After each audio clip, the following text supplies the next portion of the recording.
जंग तभी रोकेगा, शर्त है कि ईरान अपना परमाणु बम बनाने का जो ख्वाब है उस ख्वाब को खत्म कर दे, ईरान अपने परमाणु बम बनाने के सपने को छोड़ दे।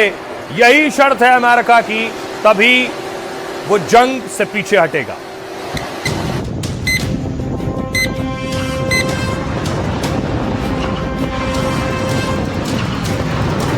क्या ईरान का एटमी मुल्क बनने का सपना टूट जाएगा? क्या खमनेई अपने जीते जी कभी ईरान को वो ताकत नहीं दिला पाएंगे जो परमाणु बम हासिल करके मुस्लिम मुल्कों में खुद को बड़ा खलीफा साबित कर सके? खमनेई के सपने पर फुल स्टॉप लगाने का ठेका ट्रंप ने लिया है। अमेरिका ने ईरान से युद्ध टालने के लिए सीधी शर्त रख दी है, परमाणु छोड़ो और बातचीत करो।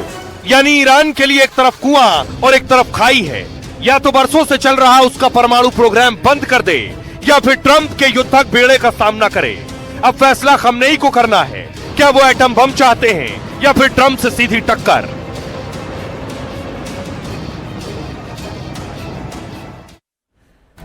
अब आइए आपको बताऊं क्या है शर्त। ईरान अमेरिका में बातचीत का मुद्दा परमाणु बम रहेगा, जो दोनों के बीच जंग रोकने की शर्त है, जिसकी वजह से कई दशकों से दोनों देशों में ठनी हुई है। और अब ट्रंप ने साफ कह दिया है कि ईरान को परमाणु बम नहीं बनाने देंगे, लेकिन खमनेई का मुल्क चोरी छिपे परमाणु बम बनाने में लगा हुआ। रिपोर्ट के मुताबिक ईरान ने इतना संवर्धित यूरेनियम तैयार कर लिया, यानी इतना प्यूरिफाइड, इतना शुद्ध यूरेनियम बना लिया ईरान ने, जिसके जरिए वो जल्द ही कई परमाणु बम बना सकता है।